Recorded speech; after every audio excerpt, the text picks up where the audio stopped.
감히 제가 말씀드리기 조금 죄송스럽게도 이렇게 선박에 대한 해양 이런 부분에 문제들이 발생하지 않겠나.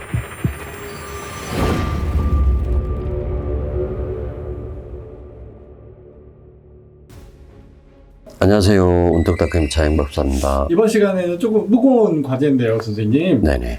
24년에 네. 대한민국 국운이 좀 궁금합니다. 23년 너무 떠들썩했던 한 해라서 24년은 어떻게 될지 선생님 한번 봐주시기 바랍니다. 국군.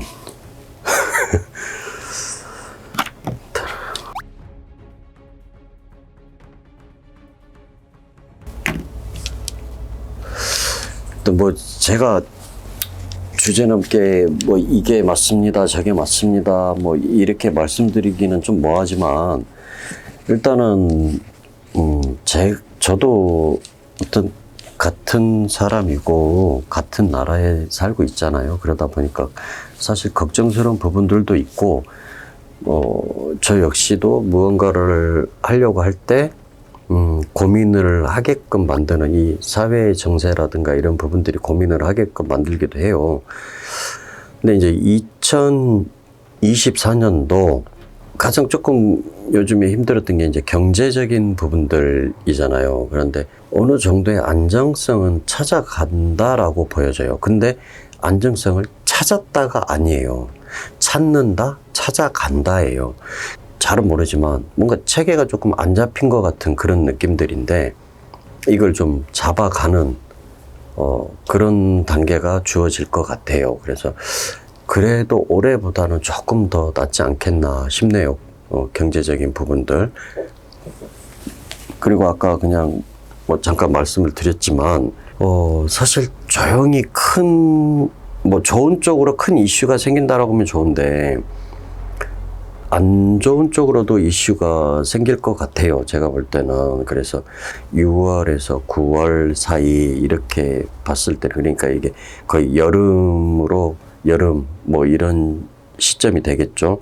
이때는 감히 제가 말씀드리기 조금 죄송스럽게도 이렇게 선박에 대한 해양 이런 부분에 문제들이 발생하지 않겠나, 사고가 발생하지 않겠나, 인명사고도 좀 크게 나고 할 것 같아요.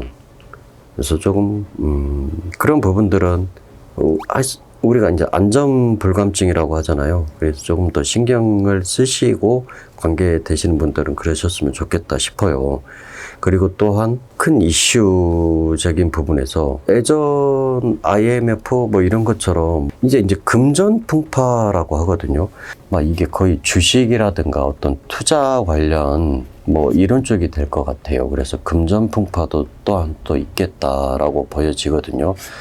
근데 이제 전체적으로 봤을 때 좋은 것보다는 또 조금 시끄럽고 안 좋은 부분들 이런 부분들이 여전히 내년에도 좀 많이 산재하겠다 싶네요. 네. 정리를 해보면 경제적인 상황은 지금은 뭐 체계적으로 좀 혼란스럽게 보이나 체계는 잡아갈 듯하다. 네네. 근데 금융사고는 이제 금전 투자나 주식 문제에 네네. 문제가 발생할 것 같고 네. 6월에서 9월 여름 시기에 선박이나 해양 사고로 인해서 인명사고가 나올 것 같다. 네. 라고 말씀을 해주셨습니다. 네네. 그럼 제가 또 궁금한 게 하나 있는데요. 네. 요즘 천재지변이 너무 난리잖아요, 선생님. 네네. 대한민국에는 내년에 천재지변이 일어날까요?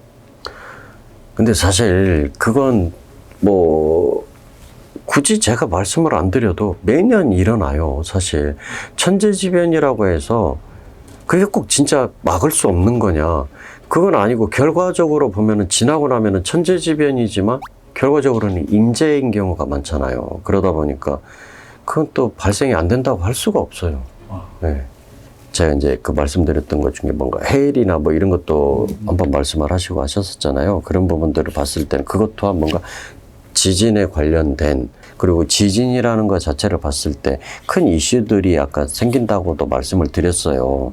이런 부분들에 있어서 꼭 뭐 해양 선박 사고, 인명사고 뭐 이런 부분만 보는 게 아니라 비라든가 태풍이라든가 지진이라든가 이런 것들이 포함이 되는 부분들이기 때문에, 그리고 지진에 대한 부분은 동해권 쪽일 것 같은데요. 근데 위쪽보다는 아래쪽일 것 같아요. 아래쪽 동해권일 것 같아요. 네. 네, 알겠습니다. 어려운 과제였는데요. 대한민국 구군에 관련돼서 24년 구군에 관련돼서 알아봤습니다. 감사합니다, 선생님. 네, 감사합니다.